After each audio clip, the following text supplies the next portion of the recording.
Assalamualaikum warahmatullahi wabarakatuh. Perkenalkan, nama saya Zainuddin dari Prodi Manajemen. Nama saya Nurul dari Prodi Akuntansi. Nama saya Rianto dari Prodi Manajemen. Kami dari kelompok 6 akan membahas mengenai konflik dan negosiasi. Mari kita simak videonya. Kita akan membahas mengenai konflik dan negosiasi. Di sini banyak sekali konflik. Konflik itu ada konflik negara antar negara, konflik antar daerah, konflik rumah tangga, dan konflik asmara.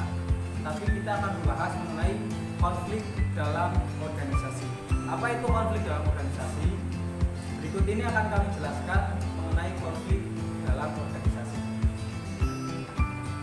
Konflik adalah situasi di mana dua orang atau lebih menunjukkan ketidaksetujuannya terhadap isu yang berkembang dalam sebuah organisasi. Ada beberapa faktor yang mengakibatkan sebuah konflik. Yang pertama yaitu faktor perbedaan individu, di mana setiap individu memiliki sifat yang unik dan memiliki ego masing-masing, sehingga di sini dapat terjadi konflik. Yang kedua yaitu ada perbedaan latar belakang budaya, dan yang terakhir ada perbedaan kepentingan, di mana setiap individu dalam sebuah organisasi pasti memiliki kepentingan masing-masing atau kepentingan khusus, sehingga di sini akan terjadi konflik dalam sebuah organisasi. Berikutnya ada 4 tingkatan konflik dalam sebuah organisasi.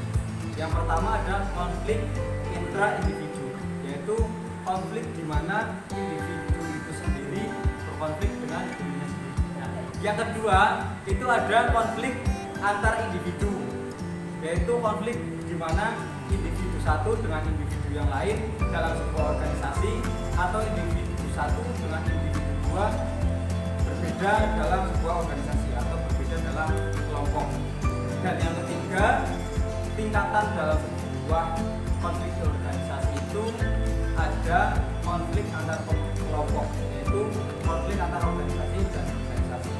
Dan yang terakhir ada konflik organisasi, di mana konflik yang terjadi antara unit organisasi yang bersifat struktural dan fungsional.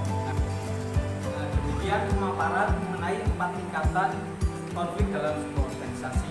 Berikutnya materi akan dijelaskan oleh Mas Rudianto. Kepada Mas Rudianto, saya persilahkan.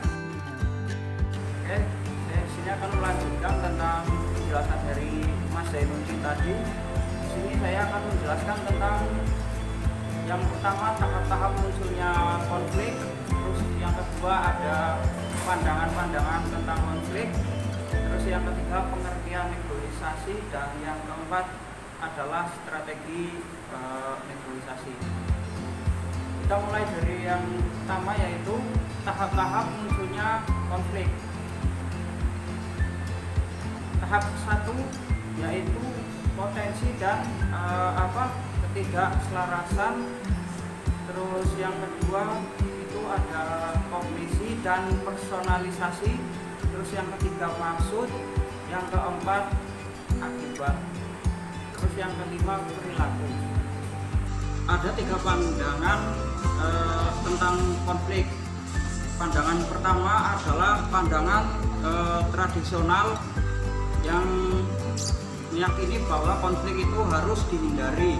Terus yang kedua yaitu pandangan relasi manusia, di mana keyakinan bahwa konflik adalah hasil yang sangat natural. Dan yang ketiga ada pandangan intrasionis, adalah tidak hanya kekuatan posisi dalam keluarga atau satu orang. Terus yang ketiga pengertian negosiasi. Apakah negosiasi itu?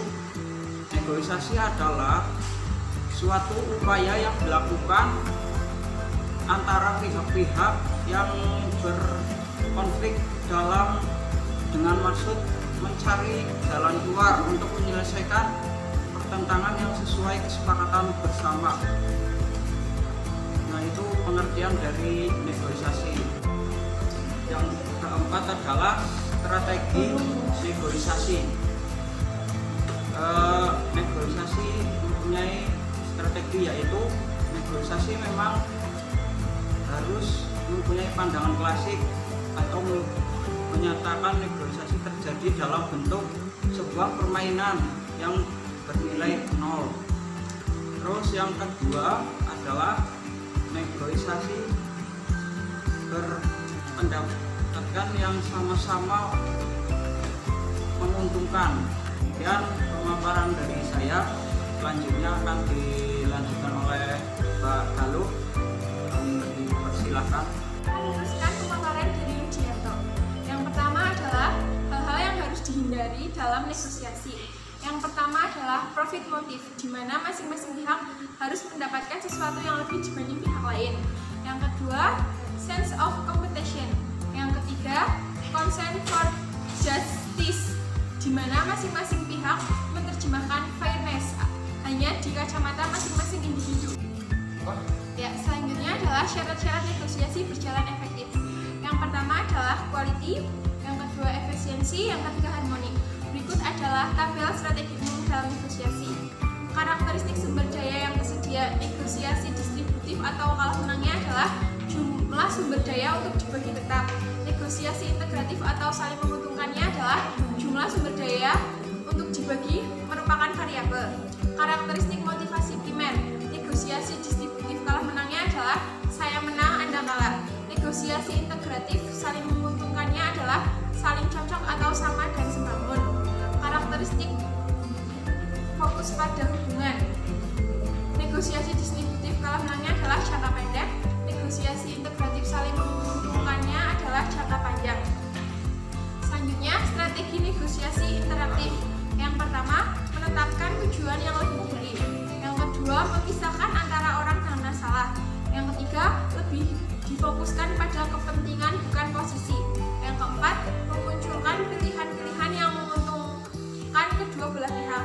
Yang kelima, menggunakan kriteria dan objektif. Selanjutnya adalah negosiasi menggunakan pihak ketiga, yaitu ada mediasi, ada arbitrase, ada konsiliasi, yang terakhir ada konsultasi. Selanjutnya adalah kegagalan menangani konflik. Yang pertama disebabkan oleh kurangnya pemahaman sumber konflik. Yang kedua, kurangnya menguasai cara-cara penyelesaian konflik. Yang ketiga, kurangnya percaya diri akan kemampuan dalam menyelesaikan konflik. Yang keempat, kurang mampu mengelola ketegangan dan kondisi emosi diri. Yang kelima, kurang berani melakukan konfrontasi. Demikian video presentasi dari kami. Apabila ada salah-salah kata, kami mohon maaf yang seikhlas-ikhlasnya dan sebesar-besarnya. Terima kasih atas perhatiannya.